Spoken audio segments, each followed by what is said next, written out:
విశాఖ ఉక్కు నగరంలో పేరుగాంచిన ఢిల్లీ పబ్లిక్ స్కూల్లో ప్రస్తుత ప్రిన్సిపల్ సమీర్ కుమార్ పాండే అవినీతి అక్రమాలకు ఆనవాలుగా మారారని స్కూల్ పేరెంట్స్ అసోసియేషన్ కార్యదర్శి సిహెచ్వి సత్యనారాయణ సభ్యురాలు వై జోష్న ఆరోపించారు. గాజ్వాక ఎస్బిటి కాన్ఫరెన్స్ హాల్లో జరిగిన మీడియా సమావేశంలో పలు అంశాలను ప్రస్తావించారు.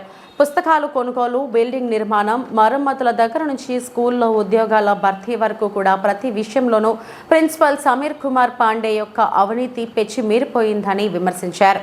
ప్రశ్నించిన వారి మీద కక్ష సాధింపు చర్యలకు పాల్పడుతూ తనకు ఎదురు లేదన్నట్టుగా ప్రవర్తిస్తున్నారని అన్నారు. అడ్మిషన్స్ విషయంలో కూడా అవినీతి జరుగుతుందని విమర్శించారు.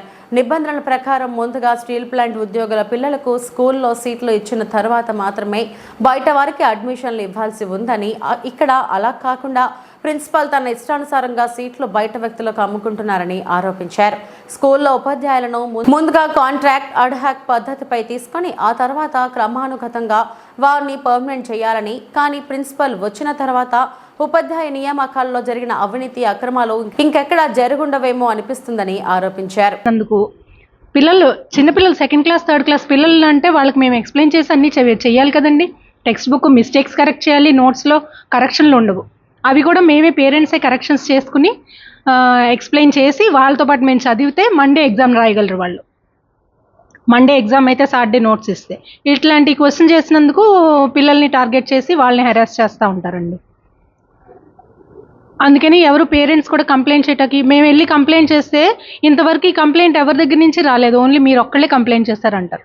ఏ పేరెంట్ వెళ్ళినా కూడా ఇది ఒక్కటే, రూమ్లోకి వచ్చి మాట్లాడమంటారు. ఆ రూమ్లో ఇది అపాయింట్మెంట్ దొరకటం కూడా 1 hour 2 hours వెయిట్ చేస్తే కానీ దొరకదు. ప్రిన్సిపల్ లేరు, బయటకు వెళ్ళారు, లేకపోతే ఇంకో సమ్ అదర్ రీజన్ ఏంటంటే పేరెంట్స్ కూడా మీట్ అవుట్ టైం ఇవ్వరు. ఇంత టైం స్పేర్ చేయటానికి పేరెంట్స్కి అందరూ లేడీస్ రారు, జెంట్స్ వస్తారు మ్యాక్సిమమ్. వాళ్ళు డ్యూటీలు చేసుకోవాలి, కంప్లైంట్లు రావచ్చు కదా, నాకు కంప్లైంట్ చేయొచ్చు కదా అంటారు. వస్తే 1 hour 2 hours అక్కడ కూర్చుంటారు, ప్రిన్సిపల్ దొరకరు. వచ్చిన పేరెంట్స్కి ఏంటి ఆన్సర్? మీరు ఒక్కళ్ళే కంప్లైంట్ చేస్తారు, ఇంకెవరు కంప్లైంట్ చేయలేదు. ఎవరు వెళ్ళినా ఇదే ఆన్సర్, ఏ పేరెంట్ వెళ్ళినా ఇదే ఆన్సర్. అక్కడ పిల్లల్ని హెరాస్ చేస్తారు, నోట్స్లు రాసుకొనివ్వకుండా అలా ఇలా బయటికి తిప్పేసి కల్చరల్ యాక్టివిటీస్లో కూడా అన్నిట్లో డిస్కరేజ్ చేస్తారండి. ప్రధానంగా ఏంటంటే ఉక్కు నగరం డిపిఎస్ అనేది ఎన్నో విలువలతో కూడుకున్న స్కూల్ ఇది. ఆనాటి ప్రధాన యూనియన్లన్నీ కూడా 1988లో ఆనాటి పాండే గారు డైరెక్టర్ పర్సనల్ గారితో చర్చించిన పిదప ఈ స్కూలు ఉన్నతమైన విలువలతో కూడుకున్న స్కూలు 90లో ఓపెన్ చేయడం జరిగింది. అప్పటి నుంచి కూడా ఎంతోమంది ఎంప్లాయీస్ పిల్లలు అత్యున్నత స్థాయిలో పెరిగారు. విలువలతో కూడుకున్న స్కూల్ని 2016లో ఎస్కే పాండే అనే ప్రిన్సిపాల్ వచ్చిన తర్వాత ఆ తాలూకా విద్యా విధానాన్ని కొంచెం పాడు చేశాడు ఆయన. ప్లస్ ఆయనకు అనుకూలంగా వ్యాపారాలని సీట్లు అమ్ముకోవడం, వచ్చిన స్టీల్ ప్లాంట్ ఎంప్లాయీస్ కోసం పెట్టిన స్కూల్ ఇది. ఏదైతే పెట్టారో ఆ విలువలకి తూట్లు పొడిచి ఎంప్లాయీస్ పిల్లలకి సీట్లు ఉండవు. 2 పిల్లలు ఉంటే ఒక పిల్లలకే సీట్ ఇస్తారు. ఇచ్చిన తర్వాత పేరెంట్ అసోసియేషన్గా కానీ యూనియన్లు ప్రధాన యూనియన్లు అడిగిన తర్వాత కూడా నా ఇష్టం నేను ఇవ్వను, మీరు చేతనాయం చేసుకోండి అని చెప్పేసి ఆయన గంటాపదంగా చెప్తారు. దానికి కమిటీ, యాజమాన్య కమిటీ, ఇది స్కూలు ఇది కేవలం no loss no profit school. ఇది బిల్డింగ్ ఇన్ఫ్రాస్ట్రక్చర్ అంతా కూడా కంపెనీయే కన్స్ట్రక్ట్ చేసింది. ఓన్లీ ప్రిన్సిపాల్ వస్తాడు, ఆపరేట్ చేసుకుంటాడు. దాని ద్వారా లాభ నష్టాలతో సంబంధం లేకుండా ఈ స్కూల్ని నడిపిస్తున్నారు. ఈయన వచ్చిన తర్వాత చాలా విధాలుగా స్కూల్లో పిల్లలు ఎవ్రీ ఇయర్ 160 మంది పిల్లల్ని ఫస్ట్ ఇయర్ అడ్మిషన్లో మనకు రావాల్సింది 100% ఇవ్వాల్సిందే, కానీ 60 మందిని 70 మందిని తీసుకోవడం, బయట వ్యక్తులకి కేటాయించడం. అది ఏమైనా అడిగితే యూనియన్లు కానీ ఎవరైనా అడిగితే మీకు నచ్చిన చోట కంప్లైంట్ చేసుకోండి, నేను ఎలాగా ఉంటాను, నా ఇష్టం అని చెప్పి చెప్పడం. తద్వారా వచ్చే ఈ సీట్ల అమ్మకాల ద్వారా అమ్ముకుంటాడు ప్రైవేట్ వ్యక్తులకి. సాలీనా 1 కోటి నుంచి 1,35 లక్షల రూపాయలు ఇన్కమ్. కారణం ఏంటంటే 60 నుంచి 70 సీట్లు ఆయన అమ్ముకుంటాడు. స్కూల్ ఏదైతే డిపిఎస్ నామ్స్ అలాగే సిబిఎస్ఈ బోర్డు రూల్స్ ఏవైతే ఉన్నాయో దాని నిబంధనల ప్రకారం స్కూల్ లోపల పుస్తకాలు అమ్మకూడదు. సిబిఎస్ఈ రూల్స్ కానీ డిపిఎస్ రూల్స్ ప్రకారం బుక్స్ అమ్మకూడదు. అయినా కానీ గత కొంతకాలంగా అన్ని యూనియన్లకి చెప్పాము, అందరికీ చెప్పాము, మీడియా మిత్రులకి రకరకాలుగా ప్రయత్నాలు చేశాం. ఆఖరి ప్రయత్నంగా ఇంకా తప్పదని పరిస్థితులు మేము ముందుకు వచ్చాం. మీ ద్వారా నా పిల్ల బయటకు వచ్చింది. దాని పీటీఏ సెక్రటరీగా నా కూతుర్ని అత్యంత కిరాతకంగా ఏడిపించాడు, ఫెయిల్ చేశాడు 11th స్టాండర్డ్. అది కూడా కోవిడ్ రూల్స్ 2022 ఏప్రిల్ 30 వరకు రూళ్ళు ఉన్నా కానీ మా అమ్మాయిని 11th standard non board exam అయినా కానీ ఫెయిల్ చేశారు. నేను చైల్డ్ రైట్స్ కమిషన్ ద్వారా అన్ని కంప్లైంట్లు ఇచ్చాం, వాళ్ళందరూ రైట్ చేశారు.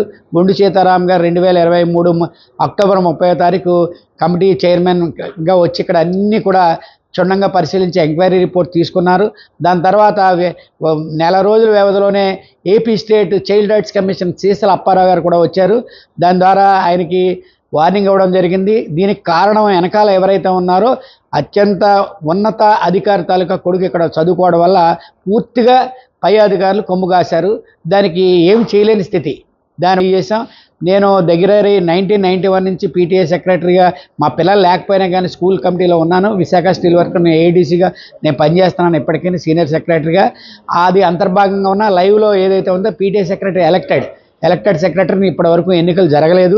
ఎవరా మహిళా ఉద్యోగులందరినీ నిర్దాక్ష్యంగా తీసేయడం. ఆనాటి లాస్ట్ ఇయర్ పోయిన సంవత్సరం జూన్లో వచ్చిన మాలిని విజయశంకర్ మేరీటైమ్ యూనివర్సిటీ చెన్నై నుంచి కూడా కమిటీ మెంబర్గా తీసుకొచ్చి రిక్రూట్ చేసుకున్నారు. వారు రిక్రూట్ చేసిన ఎవరిని కూడా తీసుకోకుండా రిక్రూట్ చేసుకోవడం, పల్లవి ప్రధాన్ అలాగే హేమంత్ మోరే వీళ్ళందరినీ కూడా ఆయన కావాల్సిన వాళ్ళని తీసుకొచ్చి పెట్టుకున్నారు. ఏం జరగపోగా మేరీటైమ్ యూనివర్సిటీ నుంచి వచ్చిన మాలిని విజయశంకర్ గారు రాశారు కాబట్టి నేను తీసుకోలేను అన్నాడు. ఆవిడ తెలుగు మీడియము, తెలుగు బోర్న్ తెలుగు, ఆవిడ ఇంగ్లీష్లో రైమ్ చెప్పమంటే ఏం చెప్పగలరు? వాళ్ళు ప్రమోషన్లు ఇవ్వకపోగా ప్రైమరీ టీచర్ నుంచి పీజీటీ పోస్ట్ గ్రాడ్యుయేషన్ టీచర్ ఎవరైతే ఉన్నారో వాళ్ళకి ఆయనకు కావాల్సిన వ్యక్తులు 2017లో జాయిన్ చేసుకున్న వాళ్ళు ప్రమోషన్లు ఇచ్చారు తప్ప 20 సంవత్సరాల నుంచి విద్యా సంస్థలో కష్టాలు పడి పనిచేస్తున్న వ్యక్తులకి ఎవరికీ కూడా ప్రమోషన్లు ఇవ్వలేదు. ఎల్ఓపి అంటారు, లైన్ ఆఫ్ ప్రమోషన్. దీని అంతటికి కూడా ప్రధాన కారణం ఎన్వికే రాజు. ఆయన ప్రోవైజ్ చైర్మన్గా ఇప్పుడు ప్రస్తుతాన్ని జిఎం హెచ్ఆర్గా ఉన్నారు. వారు ₹1,00,000 స్కామ్ జరిగింది, అభియోగాలు ఉన్నాయి పక్క. కొంతమంది డబ్బుల ద్వారా తీసుకున్నారు. ఇప్పుడు కూడా ఈ దొంగ గోప్యంగా రిక్రూట్ చేసుకుని ఒక ₹2 కోట్ల లావాదేవీలు జరిగినాయి అనేది పూర్తిగా నమ్ముతున్నాం మేము. As a PTS exam coordinator అన్నీ ఆవిడకి అప్పచెప్పి అడ్మిషన్స్ కింద పెట్టి, ఆవిడ బయాలజీ టీచరు, వారానికి ఒక క్లాస్కి వెళ్తుంది. ఆవిడకి ఒక రూమ్ కేటాయించి ఆవిడ ద్వారా వీళ్ళందరినీ కూడా భయభ్రాంతులు చేస్తున్నారు.